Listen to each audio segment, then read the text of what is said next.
সময় এমন দামি, পৃথিবীতে যা কিছু ঘটেছে, ঘটছে, ঘটবে, সব কোথায় ঘটে? সময়ের মধ্যে। ফিরাউন বলেন, হামান বলেন, নমরুদ বলেন, উতবা বলেন, উতাইবা বলেন, আবু জাহেল বলেন, পৃথিবীতে যারা অন্যায় কাজ করেছে, দুষ্টতা দেখাইছে, আল্লাহর কথা মানে নাই, আল্লাহর সাথে যারা প্রতিযোগিতা করেছে, আল্লাহর নাফরমানিতে যারা ব্যস্ত হয়েছে, বলেন দেখি কালের স্রোতে তারা ভেসে গেছে, কিন্তু এদের ইতিহাস হয়ে গেছে, কি হয়ে গেছে না? আছে কি নাই? আছে।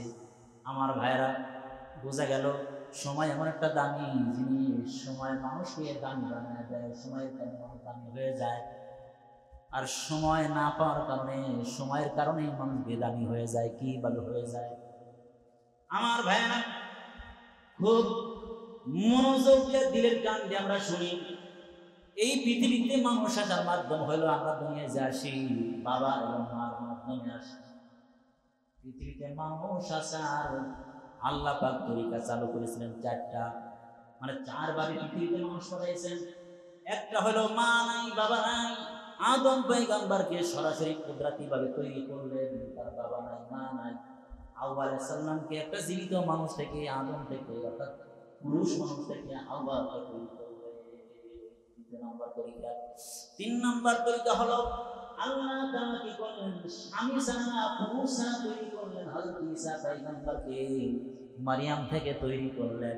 আর চতুর্থ নাম্বার তরিকা যেটা সুন্নাতে যাবে, তাও লিখেছেন আল্লাহ পাক বলেন, ওয়ালা তাজিদা লিসুন্নাতিল্লাহি তাবদীলা।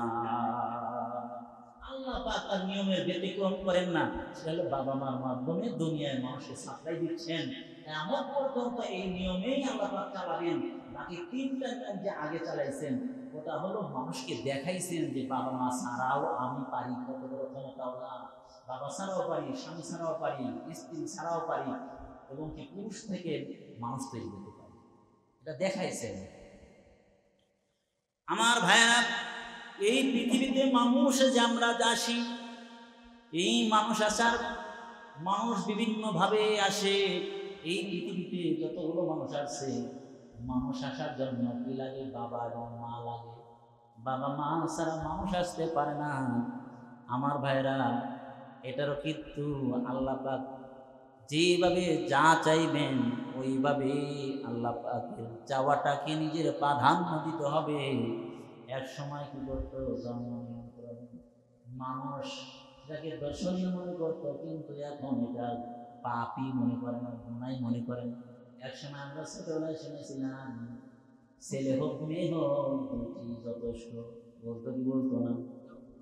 আর এখন বলে কি একটা হলে ভালো হয়, দুইটা হলে কি আর নয়, দুইয়ের অধিক নয়, একটা হলে ভালো হয়, বলে কি বলে না? এখন দেখবেন এই থিওরি অনেক জায়গায় বাস্তবায়ন হইতেছে। আমার মনে হয় দেখবেন আগের জামানায় এত প্রতিবন্ধী মানুষ হয় নাই যে পরিমাণ প্রতিবন্ধী মানুষ এখন হয়। বলেন দেখি, আগের জামানায় মানুষ কাজ করে সময় পায় নাই, ওরা 3 বেলা ভালোভাবে খাবার পাইবে কোথায় থেকে? মেডিকেল অনুযায়ী, মেডিকেল সায়েন্স অনুযায়ী, অর্থাৎ ডাক্তারের থিওরি অনুযায়ী খাবার খাওয়াবে, চেক করবে বারবার, কি বলে কল্পনা অতীত হতেই পারে না। আমরা ছোটবেলা দেখেছি মা চাষিরা তারা ঢেকিতে ধান দিয়ে বাড়া বেনে তারপরে চাউল দিয়ে ভাত করেছে, কত কষ্ট করেছে। আমি আপনার গর্বে থাকা অবস্থায় কিন্তু তারা এরকম অক্লান্ত শ্রম দিয়ে কাজ করেছে। কিন্তু বলেন দেখি এখন যারা বাচ্চা ডেলিভারি হয়, বলেন দেখি 1-2 মাস হইতে না হইতে দেখেন 10 বার মেডিকেলে গেছে, চেক আপ করে সন্তান কিভাবে আছে, কোন দিকে আছে, ডাইনা বামে, কাটনা খারাপ, সব চেক করে এবং ডাক্তারের মেডিকেল অনুযায়ী কি করে খাবার খাওয়ায়, ব্যায়াম করায়, সব করায়। তারপরে দেখবেন হঠাৎ করে লাড়িনা শুরু হয়ে গেছে, দুনিয়ায় থেকে বিদায় নিয়ে গেছে, বাচ্চা হয় না। আবার দেখবেন এত টেস্ট আর এত এরকম ডাক্তার ঠিক অনুযায়ী খাবার খাওয়ায়, ব্যায়াম করায়। তারপরে দেখবেন আগের জামানা অনুযায়ী বর্তমান বিকলাঙ্গর হার বেশি না কম? বেশি। কিন্তু আল্লাহ পাকের দেওয়া ফরমালিটি তুমি গ্রহণ করবা না। আল্লাহ তাআলা বুঝাইতে চায় তোরা আমার দেওয়াটা নিতে চাস না, তাহলে তোরটাও না আমারটাও না, তাহলে একটা কাজ করবো, একটা দিন সুস্থ আর একটা অর্ধেক দিন দেড়টা, তখন দেড়টার বোঝাটা বুঝবা, অর্ধেক কেমন যখন পাঠাইবো তখন বুঝবা ঠেলাটা কত। 5 জন দিলে যেই পরিমাণ তোমার কেরা হইতো, যত কষ্ট হইতো, এই দেখবেন অর্ধেক মানুষ দেওয়ার কারণে তার চেয়ে বেশি কষ্ট হইল।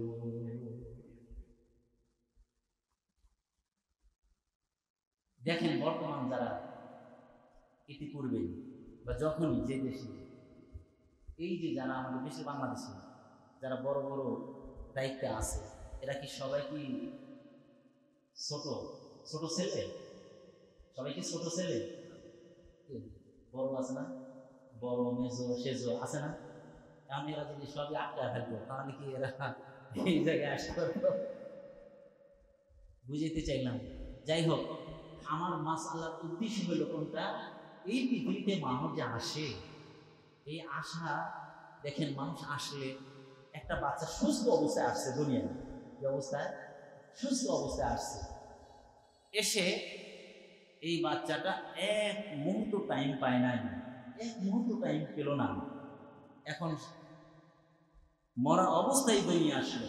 বলেন দেখি এই বাচ্চাকে নাম রাখতে হবে? নাম রাখতে হবে? নাম রাখতে হবে,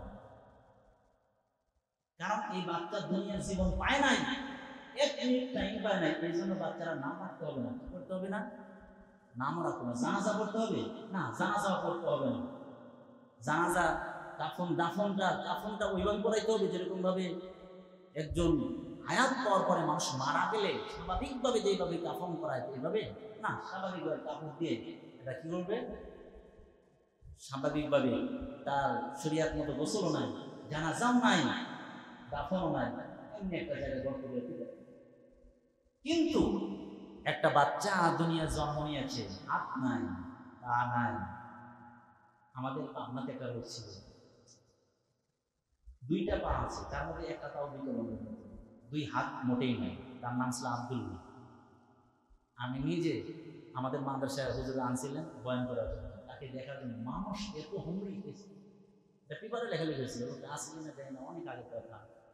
আপনার আব্দুল্লাহ, মৌলানা আব্দুল্লাহ, তিনি পা দিয়ে লেখে কামের পাশ করছেন। তাও লেখাটা এত সুন্দর, যাদের হাত আছে হস্তলিপির থেকেও পায়ের লেখাটা এত সুন্দর দেখাইছে, একদম মাহফিলের মতো পা দিয়ে লেখে একদম কামেল পাশ করছে। সুবহানাল্লাহ। উনি বলছেন আমি জন্মের পরে আমারে বস্তা দিয়ে রেখে রাখছে, যেটা কি জন্ম আছে 2 হাত, কিন্তু আল্লাহ পাক তাকে বাঁচাইছেন। শুধু বাঁচাইছেন, একজন আলেম বানাইছেন, যাকে দেখার জন্য, তার কথা শোনার জন্য হাজারো লাখো মানুষ ভিড় করে, টাকা দিয়ে তাকে নিয়ে আসে, ইজ্জতের জিন্দেগি, ইজ্জতের খাবার খাওয়ায়। এরকম একটা বাচ্চা জন্ম হওয়ার পরে 1 মিনিট টাইম পাইছে, 1 মিনিট টাইম পাইল, 1 মিনিট টাইম পেয়ে বিকলাঙ্গ সন্তান, হাত নাই, পা নাই, চোখটাও তেমন ভালো না, কিন্তু 1 মিনিট ফাসাখা মাতা, একটা আওয়াজ দিয়ে সাথে সাথে মারা গেছে। বলেন দেখি, একটা আওয়াজ দিয়েছে, আওয়াজ দেওয়ার পরে যদি সন্তানটা মারা যায়, এর নাম রাখতে হবে কি হবে না? এর নামটা রাখতে হবে, নামকরণ করতে হবে, শরীয়তের মাসআলা অনুযায়ী তাকে গোসল দিতে হবে, সুন্দর করে গোসল দেয়া। মেয়ে যদি হয় তাহলে তাকে কি করতে হবে? মেয়েদের অনুযায়ী কাপড় পরাইতে হবে। সন্তান যদি শিশু হয়, ছেলে যদি হয় তাহলে তাকে 3টা কাপড় পরিধান করাইবে, 3টা কাপড় পরিধান করাইয়া তাকে কি করবে? এবার ময়দানে নিয়ে জানাজা দিতে হবে।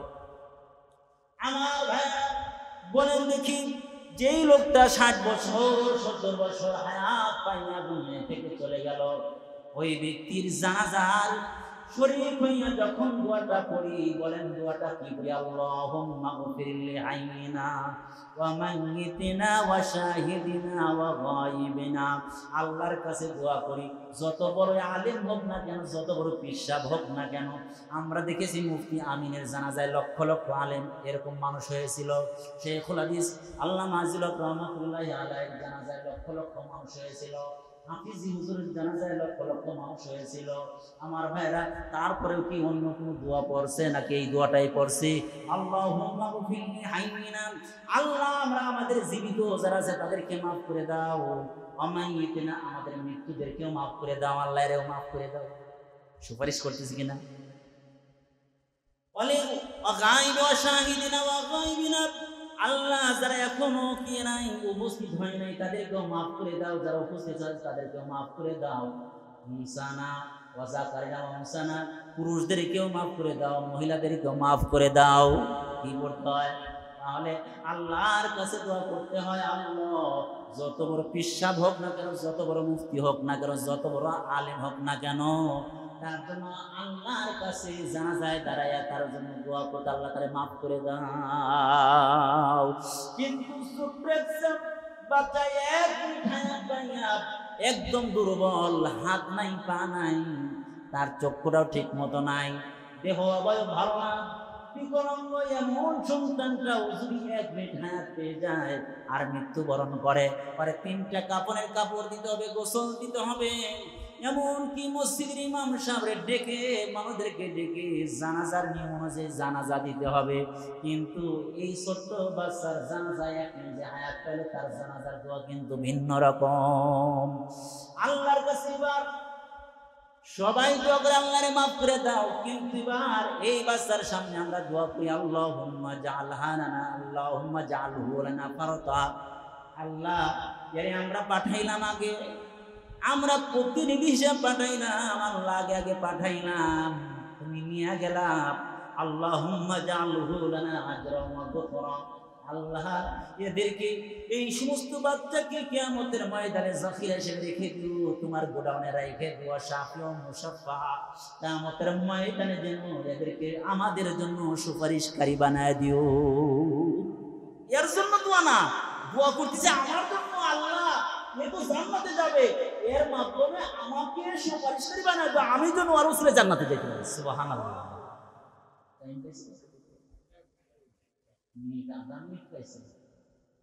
তার দামটা কত হয়ে গেছে? আর একজন টাইম পায় নাই, হাত আছে, পা আছে, সব আছে। এখন বলেন এই দুইটার মধ্যে ব্যবধান কত? আসমান আর জমিনের। আল্লাহ খেয়াল করছে কত ব্যবধান। এই ব্যবধানটা হলো কিসের কারণে? এই সময়ের কারণে। এই বুঝতে পারছেন ব্যবধানটা হলো কেন? এই সময়ের কারণে। আমার ভাইরা, কথা যখন এসে গেছে আর কি কথা বলে দেয়। এই ছোট্ট বাচ্চা যাদের মারা যায়, যে মায়েরা আলোচনাটা শুনছেন, যাদের কানে আওয়াজটা বুঝতেছে, একটু খেয়াল করে শুনবেন। মারা ছোট্টবেলায় যাদের ছোট্ট বাচ্চা, মাসুম বাচ্চা যাদের ইন্তেকাল করে, তাদের জন্য কান্না করবেন না, চোখের পানি ফেলবেন না, কান্না তো আসবে। মাতম করবেন না, হায় উদাস করবেন না, এরকম কাপড় ছিঁড়ে ফেলবেন না, গান করবেন না। কারণ হইলো এই বাচ্চা মারা গেছে মানে কিয়ামতের ময়দানে জান্নাতে যাওয়ার একটা আপনার কি হয়ে গেছে, কুরবান হয়ে গেছে, কারণ হয়ে গেছে। কিয়ামতের ময়দানে এই বাচ্চা আপনাকে টেনে টেনে জান্নাত পর্যন্ত পৌঁছায় দিবি। আমার ভাইরা, লক্ষ কোটি কোটি বিলিয়ন মানুষ, আদম থেকে শুরু করে কিয়ামত পর্যন্ত যতগুলো মানুষ আসবে, সকল মানুষগুলো যখন ফুৎকার দেবে, সব মানুষগুলো পিপিলিকার মতো উঠবে। আল্লাহ রাব্বুল আলামিন বিচার করার জন্য কাহারিয়াতের সিফাত নাম ধারণ করে যখন বসে পড়বেন, পাই টু পাই মানুষদেরকে হিসাব নেবেন। হিসাব নেওয়ার আগে আল্লাহ তাআলা কিছু মানুষকে বিনা হিসেবে জান্নাতের সার্টিফিকেট দিয়ে দেবেন। ফেরেশতারা ডেকে ডেকে বলবে, এই তুমি তো ছোট অবস্থায় মারা গিয়েছিল, সাবালেক হয়েছিল না, এদিকে আসো। ফেরেশতারা ডেকে ডেকে ন্যাশনাল ভিসা দিবে, জান্নাতে যাওয়ার ন্যাশনাল ভিসা দিয়ে দিবে।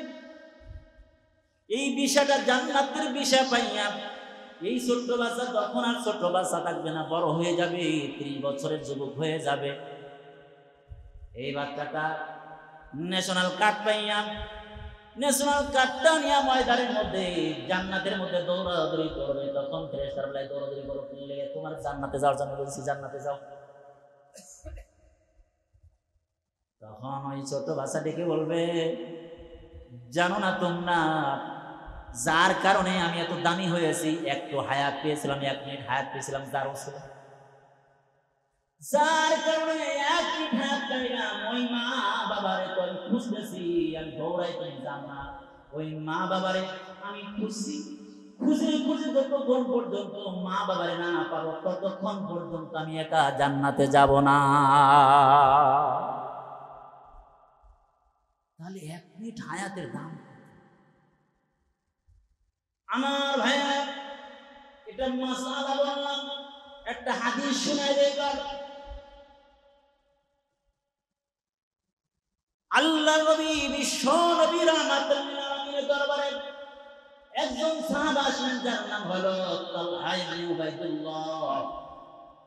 তালহা ইবনে উবাইদুল্লাহ এসে বললেন, ইয়া রাসূলুল্লাহ, ইয়া হাবিবাল্লাহ, আমি রাত্রে একটা স্বপ্ন দেখেছি।